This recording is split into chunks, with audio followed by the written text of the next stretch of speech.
والصلاة والسلام على رسول الله صلى الله عليه وسلم.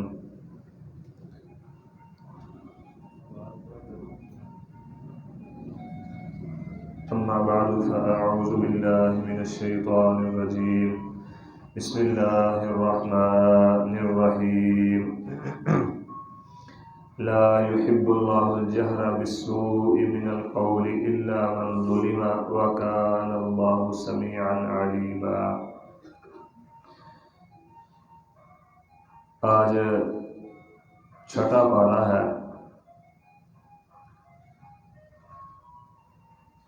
چھٹے پارے کی پہلی آیت اللہ رب العزت نے فرمایا ہے لا يحب اللہ الجہر بالسوء من القول. ہر فرد کی ایک ذمہ داری ہے اسلام میں. کوئی بھی ایسا فرد نہیں ہے کہ جو اسلام کی ذمہ داریوں سے بری ہو. اسلامی معاشرے کو بہترین بنانے میں، پاکیزہ بنانے میں ہر فرد کا کردار ادا کرنا ضروری ہے. اسی کے متعلق اللہ رب العزت نے فرمایا ہے لا يحب اللہ الجہر بالسوء من القول. بری بات کے ساتھ آواز کو بلند کرنا اللہ کو پسند نہیں ہے. بری بات کے ساتھ آواز کو بلند کرنا اللہ رب العزت کو پسند نہیں ہے. اچھی بات کے ساتھ اپنی آواز، یعنی بری باتیں معاشرے میں پھیلانا، یہ اللہ کو پسند نہیں ہے. اچھی بات جو ہے، جو خیر اور بھلائی کی بات ہے لوگوں کے، بس وہ بات ہی آپ کر سکتے ہیں. اس کے علاوہ اگر کوئی بات کرے تو اللہ رب العزت کو پسند نہیں. جو اسلامی معاشرے میں انتشار پیدا کرنے والی ہو، جو لوگوں میں انتشار پیدا کرنے والی ہو، جو لوگوں کو نقصان دینے والی ہو، وہ باتیں پھیلانا، نشر کرنا، یہ اس بات کی اجازت اللہ رب العزت نے نہیں دی. الا من ظلم، ہاں جس پر ظلم کیا گیا ہے وہ اپنی بات کہہ سکتا ہے. لیکن اس میں بھی یہ بات یاد رکھنی ہے کہ وہ بھی اپنی بات صرف ان لوگوں کے سامنے کہہ سکتا ہے جو اس کے ظلم کا ازالہ کر سکتے ہیں، جو اسے اس کا حق لے کر دے سکتے ہیں. یعنی حکام بالا کے سامنے اپنی جو ہے وہ بات کرے، اپنا جو اس کے ساتھ ظلم ہوا اس کی وہ داستان سنائے اور اپنا حق جو ہے وہ انہیں کہے کہ مجھے لے کر دیں. اس کے علاوہ جو اس کے ظلم کیا کوئی بھی ایسا متعلقہ فارم ہے جہاں اس کی بات سنی جائے گی اور اسے فائدہ دیا جائے گا، وہاں وہ اپنی بات کر سکتا ہے، اس کے علاوہ نہیں. اگر اس کے علاوہ اپنی بات کرے گا کسی کے سامنے تو وہ غیبت ہوگی، تو غیبت اسلام میں جائز نہیں ہے. اس کے متعلق مزید غیبت کے متعلق انشاءاللہ سورۃ الحجرات میں آئے گا. اللہ رب العزت نے اسے اپنے مسلمان بھائی کا گوشت کھانے کے ساتھ تشبیہ دی ہے غیبت کرنے کو.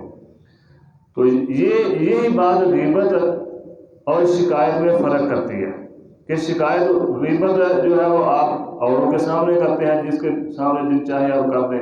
اچھا جو غیبت کرنے والے ہوتے ہیں وہ کہتے ہیں جی میں تو ہر کسی کے سامنے کر دوں گا، مجھے کسی کا ڈر نہیں ہے.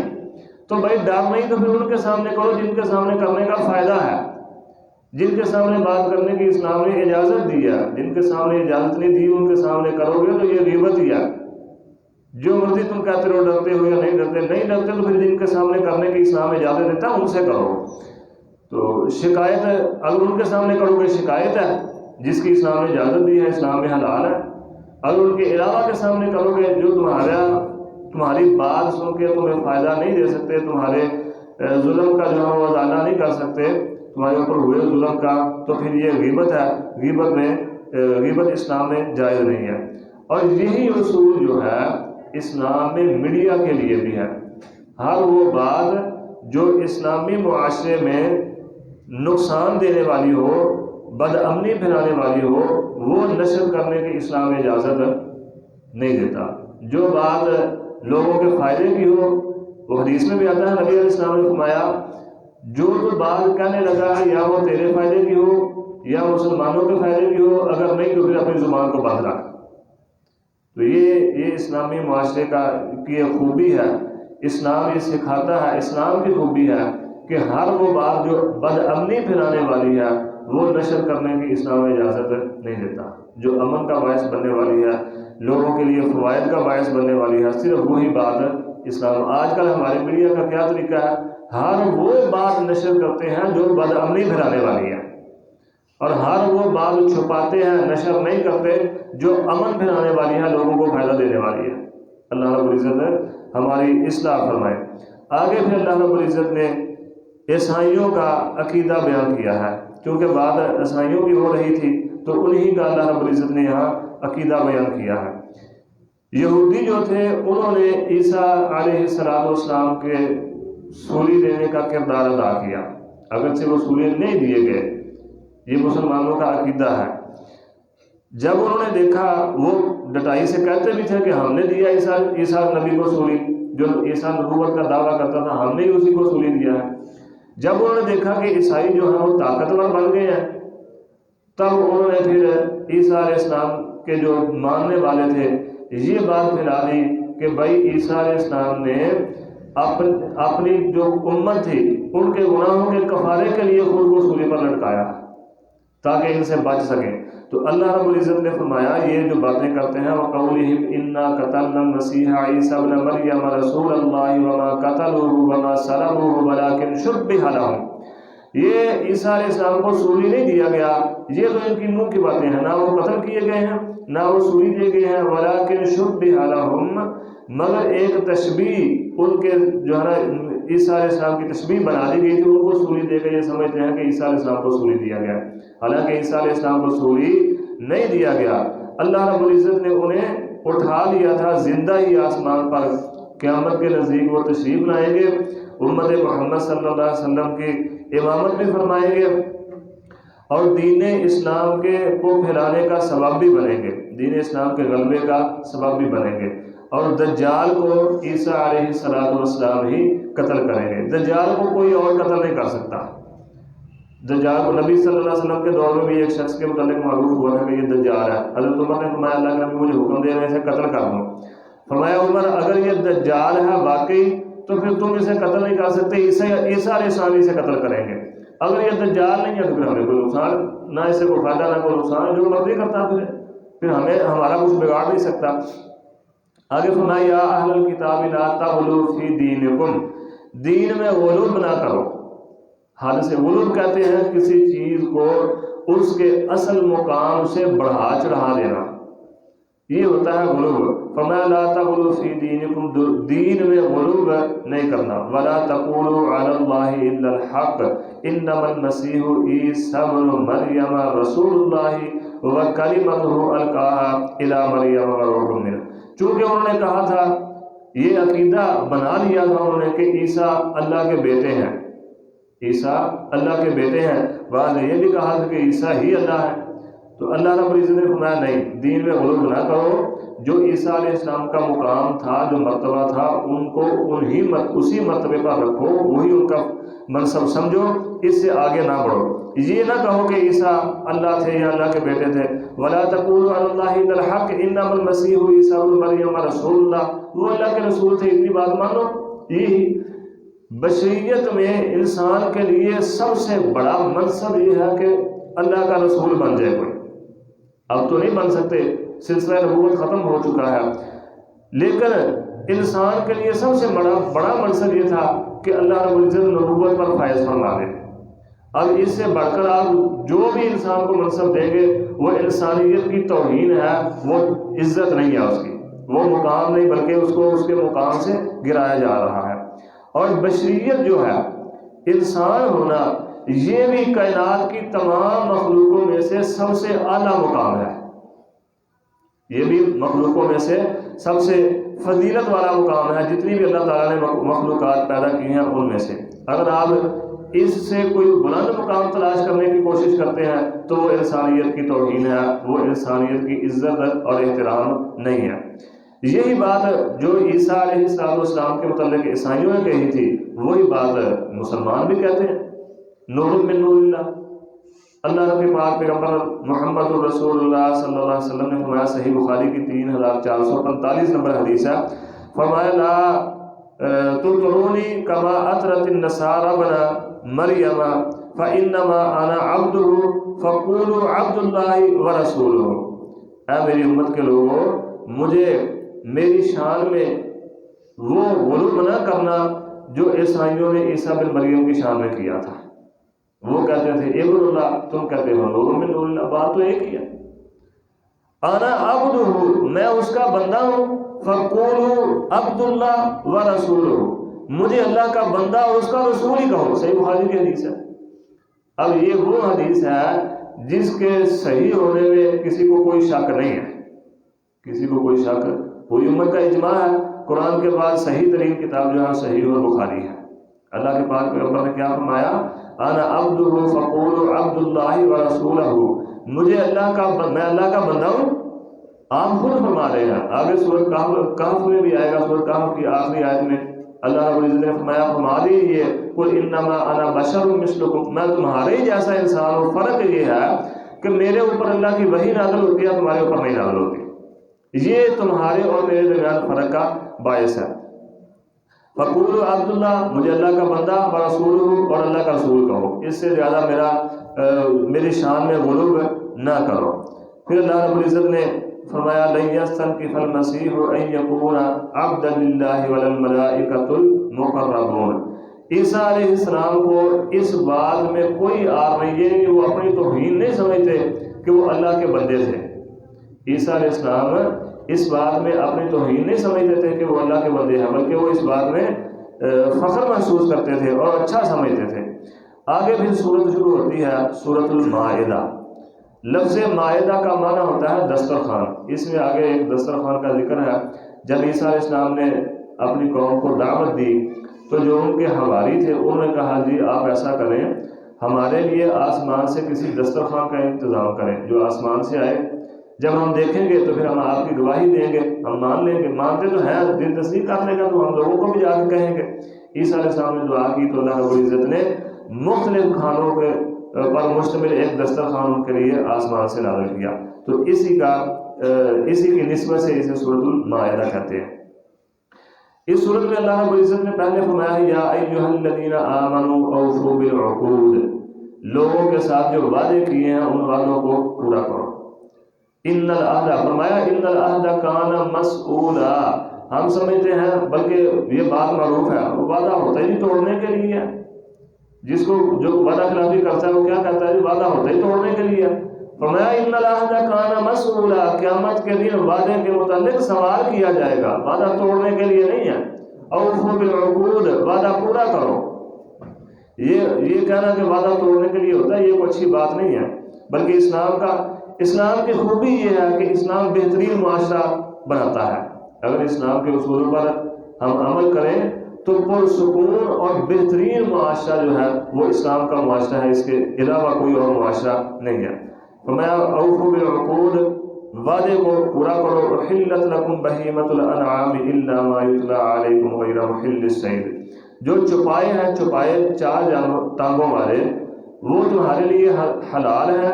احلت لکم بہیمۃ الانعام، ہاں جس کے متعلق تمہیں بتا دیا جائے، حکم دے دیا جائے وہ حلال نہیں ہے، جس کے حرام ہونے کی وضاحت کر دی جائے۔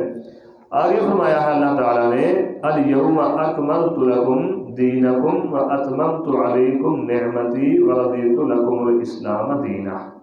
عیسائیوں کا بھی تذکرہ ہو گیا، یہودیوں کا بھی تذکرہ ہو گیا، یعنی انہیں بھی منصب امامت سے معزول کر دیا، عیسائیوں کو بھی معزول کر دیا۔ اب باری آ گئی امت محمد کی، تو فرمایا الیوم اکملت لکم دینکم، میں نے اسلام کو بطور دین پسند کر لیا، یعنی وہ جو منصب امامت تھا اس پر اب امت محمد کو فائز کر دیا ہے۔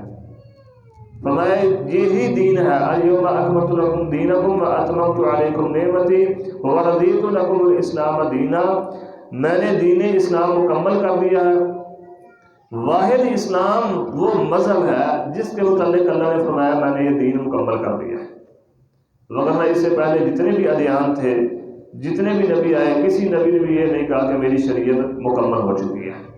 اللہ تعالیٰ نے یہ اسلام کو فضیلت عطا کی ہے کہ فرمایا میں نے دین اسلام کو مکمل کر دیا۔ وَرَضِيتُ لَكُمُ الْإِسْلَامَ دِينًا، اور اسلام کے بطور دین ہونے کو میں نے پسند کر لیا، اس پر میں راضی ہوں۔ اب وہی عمل قبول کیا جائے گا اور اسی شخص کا عمل قبول کیا جائے گا جس نے دین اسلام میں رہ کر کیا ہوگا۔ آگے شعائر اللہ، آگے شعائر اللہ کے متعلق فرمایا یا ایھا الذین آمنوا لا تحلوا شعائر اللہ، اے ایمان والو اللہ کی نشانیوں کی بے حرمتی نہ کرو، اللہ کی نشانیوں کی بے حرمتی نہ کرو۔ بعض الناس کو دیکھا گیا ہے وہ قرآن کو ایسے پکڑتے ہیں جیسے کوئی عام سی کتاب ہوتی ہے، قرآن پاک کو ایسے پکڑتے ہیں جیسے کوئی عام سی کتاب ہوتی ہے، اور کوئی مسجد کا ادب نہیں، کوئی احترام نہیں۔ تو یہ اللہ تعالیٰ کا کلام ہے، یہ اللہ تعالیٰ کا کلام ہے قرآن، اس کا بھی احترام ضروری ہے۔ بلکہ شیخ زبیر علی زئی رحمہ اللہ تعالیٰ کا میں نے ایک بیان سنا، ان سے سوال کیا گیا تھا قرآن کے متعلق ہی۔ انہوں نے کہا جی قرآن کو چومنا جو ہے یہ بھی جائز ہے احتراماً، کیونکہ شعائر اللہ کا احترام ہمارے لیے ضروری ہے۔ اور انہوں نے دلیل کے طور پر قرآن کی یہ آیت پڑھی تھی وَمَن يُعَظِّمْ شَعَائِرَ اللَّهِ فَإِنَّهَا مِن تَقْوَى الْقُلُوبِ، شعائر اللہ کا احترام دل کے تقوی کی بات ہے۔ تو قرآن کا احترام، مسجد کا احترام، اسی طرح بیت اللہ کا احترام، صفا مروہ کا احترام، جتنے بھی شعائر اللہ، اللہ کی نشانیاں، سب کا احترام ہمارے لیے ضروری ہے۔ بے حرمتی ہمیں بے حرمتی کی اجازت نہیں دی گئی۔ وَالشَّهْرَ الْحَرَامِ، جو حرمت والے مہینے ہیں ان کا بھی احترام کرنا ہے، قربانی کے جانوروں کا بھی احترام کرنا ہے، حرمت والے گھر کا جو قصد کرنے والے ہیں یعنی حاجی جو اور عمرہ کرنے والے ہیں جو اللہ کے مہمان ہیں ان کا بھی احترام کرنا ہے۔ اور آگے فرمایا کہ کسی قوم کی دشمنی تمہیں اس بات پر نہ آمادہ جنہوں نے تمہیں مسجد حرام سے روکا ہے تمہیں ظلم پر آمادہ نہ کر دے، یعنی اگرچہ وہ تمہارے ساتھ دشمنی تھی، مسجد حرام سے روکا، تمہیں بیت اللہ سے نکالا، مکے سے ہجرت کرنے پر مجبور کیا، یہ ساری باتیں اگرچہ ہیں لیکن انصاف جو ہے اس کو قائم رکھنا ہے، انصاف کو نہیں چھوڑنا۔ آگے اللہ رب العزت نے فرمایا ہے کہ جو اہل کتاب عورتیں ہیں ان کے ساتھ نکاح کر سکتے ہو، ان میں سے بھی وہ جو پاک دامن ہیں، جو فاحشہ ہیں، بری ہیں، ان کے ساتھ نہیں۔ پیچھے دوسرے سوالے میں فرمایا تھا مشرک عورت کے ساتھ نکاح نہیں کر سکتے، یہاں فرمایا اہل کتاب عورت کے ساتھ نکاح کر سکتے ہیں۔ اس کا میں نے تفصیل کے ساتھ ایک سوال بھی آیا تھا، اس سوال میں آج آن لائن پروگرام میں نے جواب دیا تھا، آپ وہاں دیکھ سکتے ہیں۔ آگے اللہ رب العزت نے وضو، غسل اور تیمم کا طریقہ بیان فرمایا ہے یا ایھا الذین آمنوا اذا قمتم الی الصلاۃ فاغسلوا وجوہکم وایدیکم الی المرافق وامسحوا برؤوسکم، فرمایا ایمان والو جب تم نماز کے لیے اٹھو تو اپنے منہ اور اپنے ہاتھ کو جو تک دھو لو، اپنے سر کا مسح کر لو اور اپنے پاؤں ٹخنوں تک دھو لو، یہ وضو کا طریقہ۔ اب بعض الناس اس آیت کو بنیاد بنا کر کہتے ہیں کہ وضو کے یہی فرائض ہیں، اگر کوئی اتنا کرتا ہے منہ دھو لیتا ہے، بازو جو ہے وہ کونیوں تک، ہاتھ کونیوں تک دھو لیتا ہے، سر کا مسح کر لیتا ہے اور پاؤں دھو لیتا ہے، اس کا وضو ہو گیا۔ ان سے جب آپ پوچھیں گے کہ بھائی رسول اللہ فقہ کے اصول کے مطابق رسول اللہ صلی اللہ علیہ وسلم کا جو حکم ہے وہ کیا حیثیت رکھتا ہے، تو آپ کو کہیں گے الامر للوجوب، نبی صلی اللہ علیہ وسلم کا جو حکم ہے وہ وجوب کا فائدہ دیتا ہے، فرض کا فائدہ دیتا ہے۔ تو بھائی پھر رسول اللہ صلی اللہ علیہ وسلم نے ہر وضو کے ہر رکن کے متعلق حکم دیا، کلی کرنے کے متعلق، ناک میں پانی ڈالنے کے متعلق، دائیں ہاتھ کی انگلی جو ہے اس کے ساتھ دانتوں کو صاف کرنے کے متعلق، بائیں ہاتھ کی چھنگلی کے ساتھ ناک کو صاف کرنے کے متعلق، یہ سارے حکم دیے ہیں نبی صلی اللہ علیہ وسلم نے، احادیث میں موجود ہیں، جن سے یہی معلوم ہوتا ہے کہ وضو سارے کا سارا فرض ہے، اور ویسے بھی نبی صلی اللہ علیہ وسلم کا طریقہ ہمارے لیے ضروری اور اہم ہے۔ آگے اللہ رب العزت نے فرمایا ہے یا ایھا الذین آمنوا کونوا قوامین للہ شہداء بالقسط ولا یجرمنکم شنآن قوم علی الا تعدلوا اعدلوا هو اقرب للتقوی، اے ایمان والو اللہ کی خاطر خوب قائم رہنے والے انصاف کے ساتھ گواہی دو، یعنی عدل و انصاف کرو، انصاف کو نہیں چھوڑنا، عدل و انصاف کو نہیں چھوڑنا، انصاف پر قائم رہنا ہے۔ یہ اسلام کی خوبی ہے کہ اسلام ہر لمحہ انصاف کا حکم دیتا ہے، ان اللہ یأمر بالعدل والاحسان، اللہ انصاف کا، عدل کا حکم دیتا ہے، اور یہی اسلام کا جو ہے وہ ایک درجہ امتیاز بھی ہے جو دوسری قوموں کے مقابلے میں ایک بہترین اصول ہے اور لوگوں کو اسلام لانے پر آمادہ کرتا ہے۔ فرمایا انا انزلنا التوراۃ فیہا ھدی ونور یحکم بہا النبیون الذین اسلموا للذین ھادوا والربانیون۔ اللہ نے تورات اتاری تو جو نبی تھے فرما برداری کے ساتھ اسی کے مطابق فیصلے کرتے تھے۔ انجیل اتری تو اسی کے ساتھ فیصلے ہوتے تھے، زبور اتری اسی کے ساتھ فیصلے ہوتے تھے۔ اب اللہ نے قرآن اتار دیا ہے تو قرآن کے مطابق فیصلے کرو گے تو ہی تم کامیاب ہو، تو ہی تم کامیاب ہو۔ یہاں میں یہ بات بھی عرض کر دیتا ہوں کہ اللہ تعالیٰ نے آگے بھی انشاءاللہ مزید تفصیل کے ساتھ بات آتی رہے گی، اللہ تعالیٰ نے یہی فرمایا ہے کہ تمہاری، اور رسول اللہ صلی اللہ علیہ وسلم نے بھی یہی فرمایا ہے، تمہاری کامیابی اسی بات میں ہے کہ تم کتاب اللہ اور سنت رسول اللہ صلی اللہ علیہ وسلم کے ساتھ فیصلے کرو۔ اب کوئی شخص اپنی طرف سے کوئی قانون بنا کر کہے یہ قانون بھی ٹھیک ہے تو وہ قانون ٹھیک نہیں ہے، اسلام اس کی اجازت نہیں دیتا۔ اس کی وضاحت تفصیل کے ساتھ انشاءاللہ ہم آگے کرتے ہیں۔ آگے اللہ تعالیٰ نے فرمایا کہ قومی زندگی کا انحصار جہاد فی سبیل اللہ پر ہے۔ قومی زندگی کا انحصار جہاد فی سبیل اللہ ہے، فی سبیل اللہ پر ہے۔ موسیٰ علیہ السلام نے جب ہجرت کی، دریا کو پار کیا، آگے چلے تو آگے جا کر قوم کو حکم دیا اللہ کے حکم کے مطابق۔ فرمایا یا قوم ادخلوا الارض المقدسۃ التي كتب الله لكم ولا ترتدوا على ادباركم فتنقلبوا خاسرین۔ قالوا یا موسیٰ انا فیہا قوما جبارین۔ موسیٰ علیہ السلام نے فرمایا بھائی یہ جو ارض مقدس ہے اس میں داخل ہو جاؤ، اللہ رب العزت تمہیں غلبہ عطا فرمائیں گے۔ ہاں واپس نہیں مڑنا، پیچھے کو نہیں آنا، آگے جانا ہے۔ جہاد کرتے ہوئے جب جاؤ گے تو اللہ تمہیں غلبہ عطا فرمائے گا۔ قوم نے کیا کہا؟ یا قالوا یا موسیٰ انا فیہا قوما جبارین، اے موسیٰ اس کے رہنے والے تو بڑے زبردست لوگ ہیں، ان کے پاس بڑے جنگی ہتھیار ہیں، ان کے پاس جناب میزائل ہیں، ان کے پاس بم ہے، یہ ہے وہ ہے فلاں، ہم تو ان کے ساتھ مقابلہ نہیں کر سکتے، ہمارے پاس تو ہتھیار اس کے مقابلے کے نہیں ہیں۔ اللہ رب العزت نے حکم دیا تھا، آگے سے کہتے ہیں کہ ہم ان کے ساتھ مقابلہ نہیں کر سکتے۔ وَإِنَّا لَن نَدْخُلَهَا حَتَّى يَخْرُجُوا مِنْهَا فَإِن يَخْرُجُوا مِنْهَا فَإِنَّا دَاخِلُونَ۔ اگر یہ نکل جائیں گے یہاں سے پھر ہم اس بستی میں یا اس علاقے میں داخل ہو جائیں گے، ارض مقدس میں داخل ہو جائیں گے۔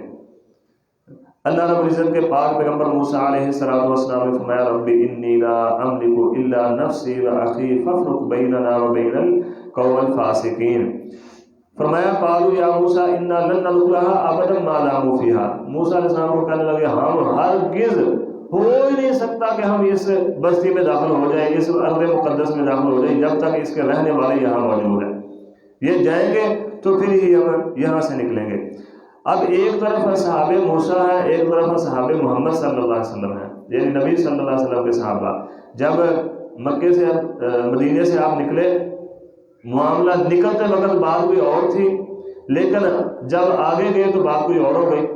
آگے گئے تو اب دشمن کے ساتھ مقابلے کی صورت بن گئی۔ نبی علیہ السلام نے بتایا بھائی مشورہ کیا، بتاؤ بھائی کیا کریں۔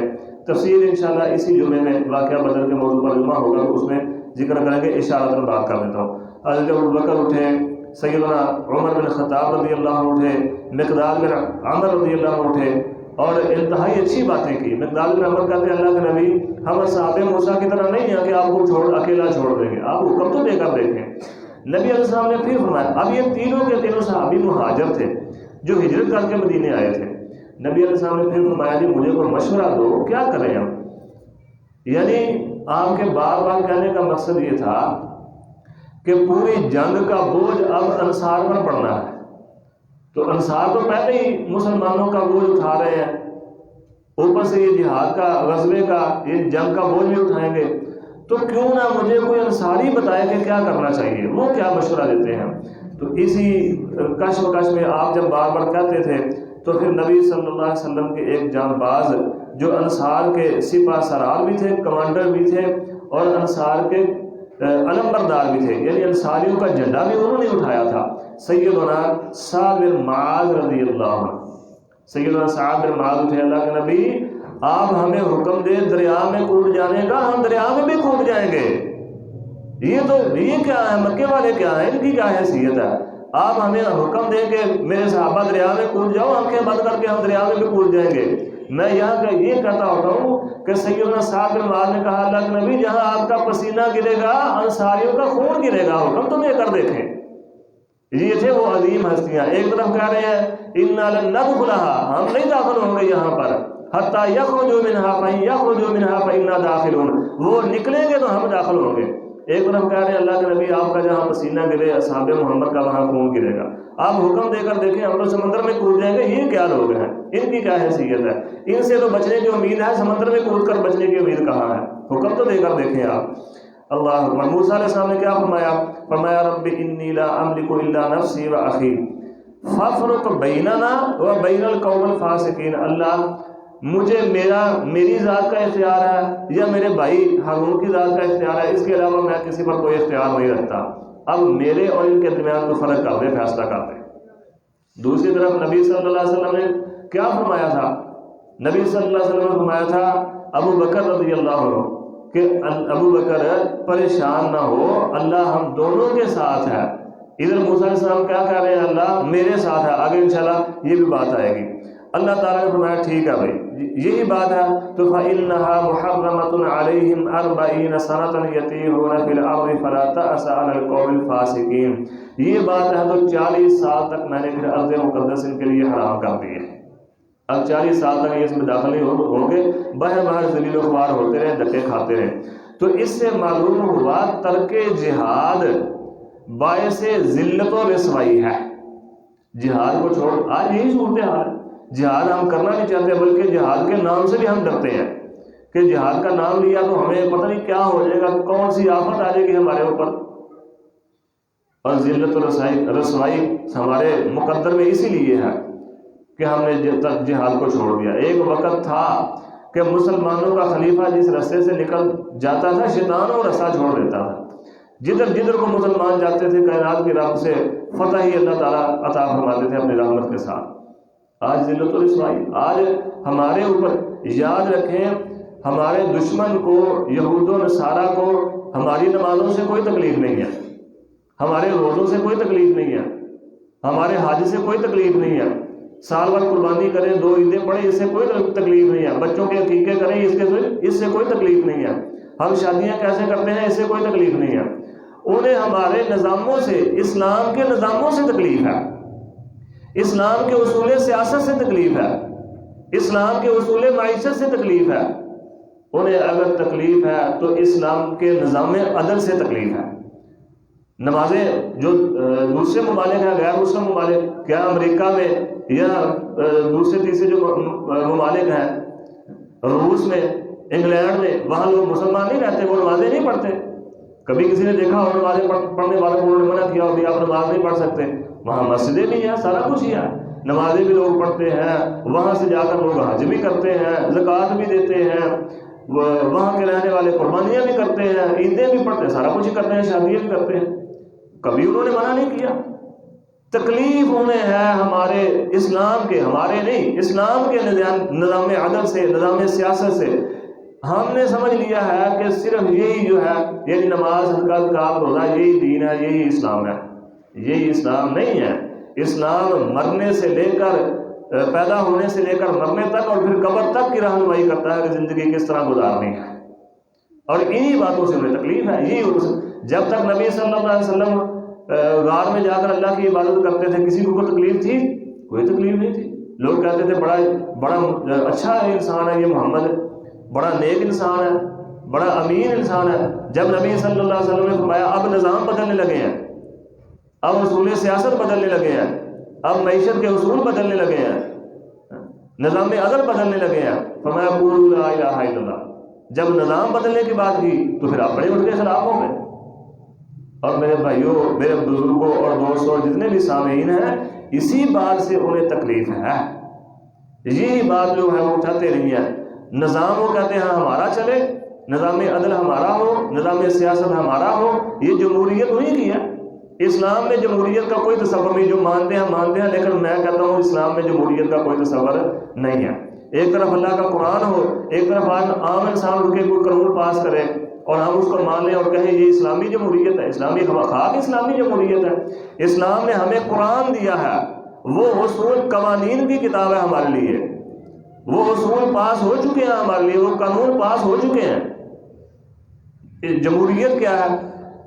پہلے اسلام کیا ہے؟ من سب نبیا فاقتلوہ ومن سب اصحابی فاجلدوہ، جو نبی کی توہین کرتا ہے اسے قتل کرو، جو نبی کے صحابہ کی توہین کرتا ہے اسے کوڑے مارو۔ اور جمہوریت کیا ہے؟ بل پاس کرو، آدھے کہتے ہیں نہیں، آدھے کہتے ہیں کر لو، ٹھیک ہے۔ یہ کیا ہے؟ اسلام نے اصول بنا دیا، بل پاس کرنے کی ضرورت ہی نہیں ہے اسمبلیوں میں۔ نبی نے فرما دیا من سب نبی فاقتلوہ، جو نبی کی توہین کرتا ہے اسے قتل کر دو۔ یہ اسلام کا اصول ہے۔ اور جمہوریت کا کیا اصول ہے؟ لکھو، بل پیش کرو، اسمبلی میں پاس ہوتا ہے، ٹھیک ہے، نہیں پاس ہوتا، ناز کی توہین ہوتی ہے نبی کی۔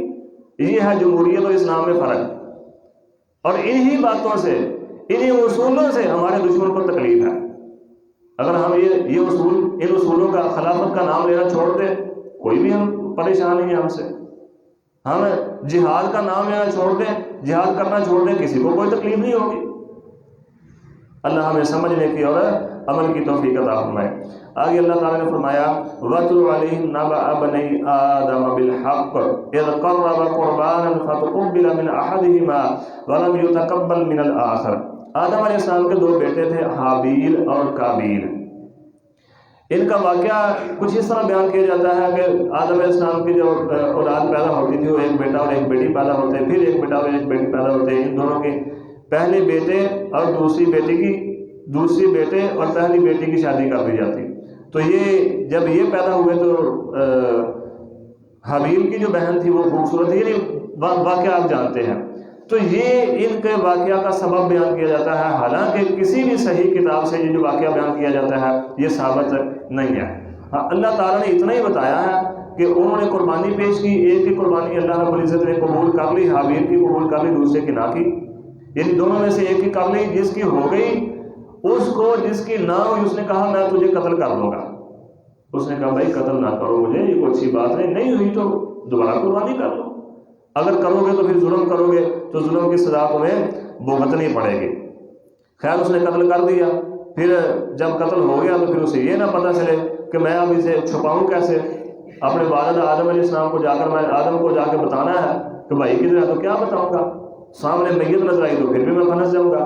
تو اللہ تعالیٰ نے ایک کوّا بھیجا، فبعث اللہ غرابا یبحث فی الارض لیریہ کیف یواری سوءۃ اخیہ۔ ایک کوّا آیا، وہ زمین کو کورید رہا تھا، گڑھا نکال رہا تھا، تو اس کو دیکھ کر کہنے لگا یا ویلتیٰ اعجزت ان اکون مثل ھذا الغراب، میں ہلاک ہو جاؤں، میں اس سے بھی عاجز ہوں، اس کوے سے بھی عاجز ہوں کہ میں اپنے بھائی کو اس طرح چھپا سکتا۔ خیر ندامت بھی اسے ہوئی، لیکن کیا کہتے ہیں تب کیا پچھتایا ہود، جب چڑیاں چور گئی کھیت، اب قتل ہو گیا۔ نبی صلی اللہ علیہ وسلم نے فرمایا، صحیح مسلم اور صحیح بخاری کی حدیث ہے کہ دنیا میں جب بھی کوئی بلا وجہ قتل ہوتا ہے اس کی سزا قاتل کو تو ملتی ہے، اور آدم کے اس پہلے بیٹے کو بھی ملتی ہے جس نے سب سے پہلا بلا وجہ قتل کیا تھا۔ اندازہ کریں کہ جس نے اس کام کا آغاز کیا تھا اس کو بھی سزا مل رہی ہے اور کرنے والے کو بھی سزا مل رہی ہے۔ حدیث میں آتا ہے نا، اگر کوئی نیکی شروع کرتا ہے تو اس کے دیکھ کر جو بھی شروع کرے گا، کرنے والے کو، آغاز کرنے والے کو بھی اس کا اجر ملے گا۔ اسی طرح جو برائی کرتا ہے اس کو دیکھ کر جتنے کرتے ہیں ان کو تو گناہ ملتا ہی ملتا ہے، ساتھ ان کو بھی ملتا ہے، آغاز کرنے والے کو۔ آگے اللہ رب العزت نے پھر فوجداری کے قوانین بیان فرمایا۔ اللہ تعالیٰ نے فرمایا انما جزاء الذین یحاربون اللہ ورسولہ ویسعون فی الارض فسادا، جو اللہ اور اس کے رسول صلی اللہ علیہ وسلم کے خلاف بغاوت کرتا ہے، جو ان کے خلاف جنگ کرنے کے لیے آتا ہے، اس کی سزا یہ ہے کہ اسے بری طرح قتل کر دیا جائے، یا اسے سولی دے دیا جائے، یا مختلف سمتوں سے ہاتھ پاؤں کاٹ کر اسے پھینک دیا جائے، یا اسے جلا وطن کر دیا جائے۔ لہم خزی فی الدنیا ولہم فی الآخرۃ عذاب عظیم۔ یہ تو دنیا کی سزائیں ہیں، ایسوں کے لیے جو سزا اللہ نے آگے رکھی ہے وہ بہت بڑی، یعنی مرنے کے بعد قیامت کے دن جو سزا ہے وہ اس سے کہیں بڑی سزا ہے۔ یہ تو دنیا کی ذلت و رسوائی ہے، آگے جو ہے وہ اس سے بھی بڑی سزائیں ہیں۔ فرمایا والسارق والسارقۃ فاقطعوا ایدیہما جزاء بما کسبا، اس سے پیچھے فرمایا یا ایھا الذین آمنوا اتقوا اللہ وابتغوا الیہ الوسیلہ، اے ایمان والو اللہ سے ڈر جاؤ اور اس تک پہنچنے کے لیے وسیلہ تلاش کرو۔ اب اس آیت کو بنیاد بنا کر بعض الناس کہتے ہیں کہ دیکھو جی اللہ نے فرمایا وابتغوا الیہ الوسیلہ، وسیلہ تلاش کرو، تو پھر اولیاء کا یا انبیاء کا وسیلہ کیوں نہ تلاش کریں؟ اور بھائی جو وسیلہ تلاش کرنا ہے وہ اسی آیت کے آگے اللہ نے بتا دیا ہے، پوری آیت کیوں نہیں پڑھتے؟ افتؤمنون ببعض الکتاب وتکفرون ببعض، یہ وہ نہیں ہے۔ اللہ رب العزت نے کیا فرمایا ہے؟ وابتغوا الیہ الوسیلۃ وجاہدوا فی سبیلہ، اللہ کے راستے میں جہاد کرو، یہ ہے وسیلہ۔ نبی صلی اللہ علیہ وسلم نے وضاحت فرمائی ہے، فرمایا اللہ کے ناموں کا وسیلہ، بلکہ قرآن میں ہے وَلِلَّهِ الْأَسْمَاءُ الْحُسْنَى فَادْعُوهُ بِهَا، اللہ کے اچھے اچھے نام ہیں، ان ناموں کے ساتھ اللہ کو پکارو، فَادْعُوهُ بِهَا، اللہ کو پکارو۔ یا اللہ تو رحمان ہے، تجھے تیرے رحمان ہونے کا واسطہ میرے اوپر رحم فرما دے۔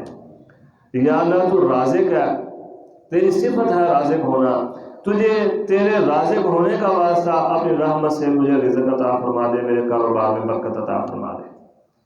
یا اللہ تو خالق ہے، تجھے تیرے خالق ہونے کا واسطہ اپنے خالق ہونے کی صفت کے واسطے سے مجھے نیک اولاد عطا فرما دے۔ یہ ایک وسیلے کی صورت یہ ہے قرآن سے وَلِلَّهِ الْأَسْمَاءُ الْحُسْنَى فَادْعُوهُ بِهَا۔ دوسری صورت ہے نیک اعمال کا وسیلہ، معروف ہے، ہم نے حدیث پڑھی ہے، جب ہم پڑھتے تھے دوسری تیسری میں تب تو یہ اسکول کی کتابوں میں بھی یہ واقعہ ہو، 3 غار والوں کا واقعہ آتا تھا، اب نہیں آتا، وہ ہوتا تھا جب ہم اسکول میں پڑھا تھا، اور حدیث صحیح ہے۔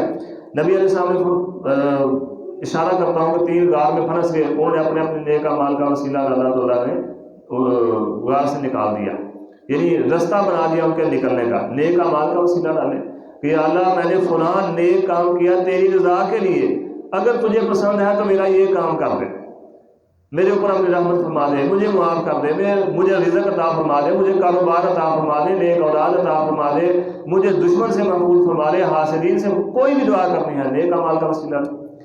تیسری صورت ہے نیک لوگ جو ہیں ان سے جا کر دعا کروانا، والدین ہیں، والدین سے بڑا انسان کے لیے کوئی ولی نہیں ہے۔ مت سوچیں کہ کوئی اور بڑا نیک ہے، بڑا نمازی ہے، پتہ نہیں کیا کیا کرتا ہے، تہجدیں بھی پڑھتا ہے، روزے بھی رکھتا ہے، یہ بھی کرتا ہے، وہ بھی کرتا ہے، والدین سے بڑا کسی کے لیے کوئی ولی نہیں ہے۔ والدین سے دعا کروائیں، اس کے بعد جس کو آپ سمجھتے ہیں یہ نیک ہے اس سے آپ دعا کروائیں۔ صحابہ کرام رضوان اللہ علیہم اجمعین نبی صلی اللہ علیہ وسلم سے آ کے دعا کرواتے تھے۔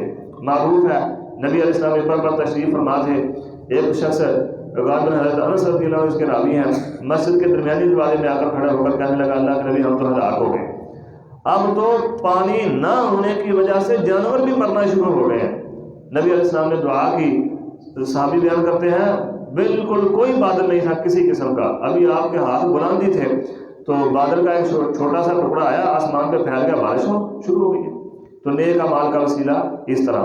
ہاں یہ جو کہنا ہے شیخ الاسلام ابن تیمیہ رحمہ اللہ لکھتے ہیں کتاب الوسیلہ میں کہ یہ کہنا اللہ تجھے فلاں شخص کا واسطہ، تجھے فلاں نبی کا واسطہ، تجھے فلاں بندے کا واسطہ، یا تجھے فلاں شخص کی قسم مجھے یہ عطا فرما دے، یہ اسلام میں حرام ہے، اور ایک حرف بھی اس کام کے متعلق اس طرح کسی شخصیت کے واسطے دینے کے متعلق اللہ کو، یا کسی شخصیت کی قسم دلانے کے متعلق اللہ کو اسلام میں نہیں ہے، تو اس سے بچیں، یہ ٹھیک نہیں ہے۔ فرمایا والسارق والسارقۃ فاقطعوا ایدیہما جزاء بما کسبا نکالا من اللہ، چور مرد ہے یا عورت ہے اس کا ہاتھ کاٹ دو۔ اور یہ اتنا اہم معاملہ ہے، نبی صلی اللہ علیہ وسلم کے دور میں ایک فاطمہ نامی عورت نے، معروف ہے، چوری کر لی، سیدنا زیاد رضی اللہ عنہ سفارشی بن کر آئے، نبی علیہ السلام نے فرمایا زیاد تو اللہ کی حدود میں سفارش کرنے آ گیا، اللہ کی حدود میں۔ سیدنا زیاد فرماتے ہیں نبی صلی اللہ علیہ وسلم غصے میں آ گئے، فوراً جا کے نبی صلی اللہ علیہ وسلم نے ممبر پر تشریف فرما کر خطبہ دیا، فرمایا لوگوں یہ تو بنو مخزومہ قبیلے کی فاطمہ ہے، محمد کی بیٹی فاطمہ صلی اللہ علیہ وسلم، جنتی عورتوں کے سردار فاطمہ چوری کرتی تو میں محمد اس کا بھی ہاتھ کاٹ دیتا۔ یہ ہے اسلام کا نظام عدل، بڑا کو بڑا کرے تو اس کو چھوڑ دینا، وزیر اعظم کو گناہ کرے تو اس کی سزا ہے کہ آپ 1 منٹ تک عدالت ختم ہونے کے بعد عدالت میں بیٹھے رہیں، لیکن اس کے مقابلے میں کوئی اور بے وجہ پکڑا جائے تو آپ ساری عمر اس کی جیلوں میں نکال دیتے ہیں، انصاف ہی نہیں اسے ملتا۔ کیسا ہی نظام ہے؟ اسلام کا کیا حکم ہے؟ نبی کی بیٹی، ایسا ہونا نہیں تھا۔ نبی علیہ السلام نے بتانے کے لیے کہ میرا نظام عدل کتنا بہترین ہے کہ اگر میری بیٹی فاطمہ بھی چوری کرتی تو میں اسے معاف نہ کرتا۔ یہ بڑوں مخزومہ قبیلے کی کیا فاطمہ کیا حیثیت رکھتی ہے؟ ادھر جنتی عورتوں کی سردار فاطمہ ہے، ادھر عام سی فاطمہ ہے، تم کہتے ہو اس کا ہاتھ نہ کاٹو، اگر میری بیٹی چوری کرتی تو میں اس کو بھی معاف نہ کرتا، اس کو بھی سزا ملے گی۔ نبی علیہ السلام نے ایک حدیث میں آتا فرمایا تم سے پہلے لوگ جو تھے وہ اسی لیے ہلاک ہو گئے تھے، ہلاک کر دیے گئے تھے کہ بڑا کوئی گناہ کرتا تو اسے چھوڑ دیتے، معاف کر دیتے، کوئی چھوٹا کرتا تو اسے سزا دیتے، کوئی کمزور کرتا۔ فرمایا یا ایھا الذین آمنوا لا تتخذوا اليہود والنصارى اولیاء بعضهم اولیاء بعض، یہود و نصارہ کو اپنا دوست نہ بناؤ، پیچھے مزید اس پر بات ہم کر چکے ہیں۔ یا ایھا الذین آمنوا من یرتد منکم عن دینہ فسوف یأتی اللہ بقوم یحبهم، اگر تم دین سے پھر جاؤ گے، دین پر عمل نہیں کرو گے تو اللہ پھر ایسے لوگوں کو تمہیں ہلاک کر کے ایسے لوگوں کو لے آئے گا جو اللہ کو پسند کرتے ہیں، اللہ ان کو پسند کرتا ہے۔ فرمایا وَلَقَدْ أَخَذَ اللَّهُ مِيثَاقَ بَنِي إِسْرَائِيلَ وَبَعَثْنَا مِنْهُمْ اثْنَيْ عَشَرَ نَقِيبًا فَقَالَ اللَّهُ إِنِّي مَعَكُمْ، یہ یہودیوں کے جرائم ہے، یہودی یعنی فرد جرم ان پر عائد ہو رہا ہے۔ پیچھے بھی اللہ رب العزت نے بہت سارے جرائم ان کے بیان کیے ہیں، آگے پھر اللہ رب العزت کیے ہیں، یہاں یہ آخری بات انتہائی اہم ہے۔ فرمایا لقد کفر الذین قالوا ان اللہ هو المسیح ابن مریم، ان لوگوں نے کفر کیا جنہوں نے کہا بے شک اللہ مسیح ابن مریم ہی ہے۔ یعنی جس طرح آج بھی کچھ لوگ کہتے ہیں کہ اللہ جو ہے وہ محمد صلی اللہ علیہ وسلم کی صورت میں مدینے میں آیا۔ قادیانیوں کا جو تھا ایک بدبخت، اس نے کہا اللہ میں احمد کی صورت میں قادیان میں آیا، بعد نے یہ کہا اللہ علی کی صورت میں زمین پر اتر آیا۔ اللہ تعالیٰ نے فرمایا ہے لَقَدْ كَفَرَ الَّذِينَ قَالُوا إِنَّ اللَّهَ هُوَ الْمَسِيحُ ابْنُ مَرْيَمَ، جنہوں نے یہ کہا کہ اللہ ہی مسیح ابن مریم ہے، انہوں نے کفر کیا۔ اگر کوئی کہے محمد صلی اللہ علیہ وسلم ہی اللہ ہے، اس نے بھی کفر کیا۔ اگر کوئی کہے علی المرتضیٰ رضی اللہ عنہ اللہ ہے، اس نے بھی کفر کیا۔ اگر وہ کافر ہیں تو پھر ہم کیا کریں؟ کیوں نہیں کافر؟ جو وہ اگر ایک کام وہ کرے تو وہ کافر، وہی کام ہم کریں تو ہم پکے مسلمان۔ عجیب بات نہیں ہے؟ ایک کام یہود و نصارہ کریں تو وہ کافر ہے، وہی کام مسلمان کریں تو پکے مسلمان۔ یہ کیسی عجیب بات ہے بھائی؟ اگر وہ کافر ہے تو پھر یہ بھی کافر ہے۔ آگے اللہ نے فرمایا لقد کفر الذین قالوا ان اللہ ثالث ثلاثہ، یعنی بعض یہ کہتے تھے کہ عیسیٰ ہی اللہ ہے، بعض کہتے تھے نہیں عیسیٰ اللہ نہیں ہے، اللہ تین میں سے تیسرا، مریم سلام اللہ علیہا، عیسیٰ علیہ السلام اور اللہ، یہ تین مل کر خدا بنتے ہیں، پھر نظام کائنات چلتا ہے۔ اللہ نے فرمایا لقد کفر الذین قالوا ان اللہ ثالث ثلاثہ، جنہوں نے یہ کہا کہ اللہ تین میں سے تیسرا ہے، جنہوں نے یہ کہا محمد صلی اللہ علیہ وسلم نور من نور اللہ ہے، ان کا بھی یہی حکم ہے۔ لقد کفر الذین قالوا، یہ بھی کہتے ہیں نا کہ اللہ دو میں سے دوسرا ہے، یا یہ کہتے ہیں اللہ دو میں سے پہلا ہے، محمد اور اللہ، محمد صلی اللہ علیہ وسلم اللہ کے نور میں سے نور ہے، اللہ پہلا اور محمد صلی اللہ علیہ وسلم دوسرے۔ وہ کہیں ثالث ثلاثہ تو وہ کافر، یہ کہیں دو میں سے پہلا تو یہ پکے اور تھکے مسلمان۔ یہ کیسی بات ہے بھائی؟ عجیب بات نہیں ہے؟ وہ کافر اور یہ مسلمان۔ اللہ تعالیٰ نے فرمایا ہے انہ من یشرک باللہ، یہ شرک ہے، اللہ کے ساتھ شراکت ہے، اور مشرک کے لیے فقد حرم اللہ علیہ الجنہ، اللہ نے جنت حرام کر دی ہے، ومأواہ النار، ایسے لوگوں کا ٹھکانہ جہنم ہے، وما للظالمین من انصار، اور مشرک ظالم جو ہیں اللہ تعالیٰ کے ہاں ان کا کوئی مددگار اور ان کا کوئی حامی و ناصر نہیں ہوگا۔ آگے اللہ رب العزت نے فرمایا ہے عیسیٰ علیہ السلام، چونکہ یہ کہتے تھے اللہ ہے، یہ تین میں سے تیسرا، اللہ تعالیٰ نے فرمایا ہے کہ بھائی کیسے اللہ ہو سکتا ہے؟ عیسیٰ علیہ السلام وہ پیدا کیے گئے، ان کی ماں تھی، وہ کھانا کھاتے تھے جس طرح دوسرے انسان کرتے ہیں، وہی کچھ وہ کرتے تھے، کیسے وہ ہو سکتے ہیں؟ اور یہی بات نبی صلی اللہ علیہ وسلم کے متعلق بھی ہے، اللہ کے نور میں سے کیسے نور ہو سکتے ہیں؟ وہ پیدا ہوئے، ایک طرف کہتے ہیں عیسیٰ نبی صلی اللہ علیہ وسلم پیدا ہوئے، دوسری طرف کہتے ہیں نور من نور اللہ۔ تو میں ان کی خدمت میں یہ عرض کرنا چاہتا ہوں کہ بھائی نبی صلی اللہ علیہ وسلم کی صحیح حدیث ہے کہ اللہ تعالیٰ نے فرشتوں کو نور سے پیدا کیا، نور میں نور اللہ سے نہیں، نور سے پیدا کیا۔ اللہ نے اپنے نور سے نہیں، کوئی اور نور ہے جس سے بھی اللہ نے پیدا کیا۔ تو بتائیں پھر جبریل علیہ السلام کی ماں کا کیا نام ہے، ان کے باپ کا کیا نام ہے؟ اسی طرح دوسرے جو فرشتے ہیں، دوسرے جو جبریل علیہ السلام، میکائیل، ان کے والدین کا کیا نام ہے؟ کوئی کسی کو پتہ نہیں۔ نبی صلی اللہ علیہ وسلم کے والد کا نام بھی پتہ ہے، نبی صلی اللہ علیہ وسلم کی والدہ کا نام بھی پتہ ہے، رضائی والد اور والدہ کے نام کا بھی پتہ ہے، ان کی تاریخ پیدائش بھی بتاتے ہیں کہ یہ ہے، تاریخ وفات کا بھی علم ہے کہ یہ ہے، اسی طرح رضائی بھائی بہنوں کا بھی علم ہے کہ یہ ہے، چچوں کا بھی پتہ ہے کہ یہ ہے، تاؤں کا بھی پتہ ہے کہ یہ ہے، پورے سلسلہ نسب کا پتہ ہے، ایک طرف سارا کچھ پتہ ہے۔ تو دوسرے طرف کہتے ہیں نہیں جی اللہ کے نور میں سے نور ہے۔ اللہ تعالیٰ نے فرمایا لم یلد ولم یولد، نہ اللہ میں سے کوئی نکلا ہے نہ اللہ کسی میں سے نکلا ہے۔ اللہ ہم سب کو سمجھنے کی اور عمل کی توفیق عطا فرمائے۔ اقول قولی ھذا واستغفر اللہ لی ولکم ولسائر المسلمین واستغفروہ انہ هو الغفور الرحیم۔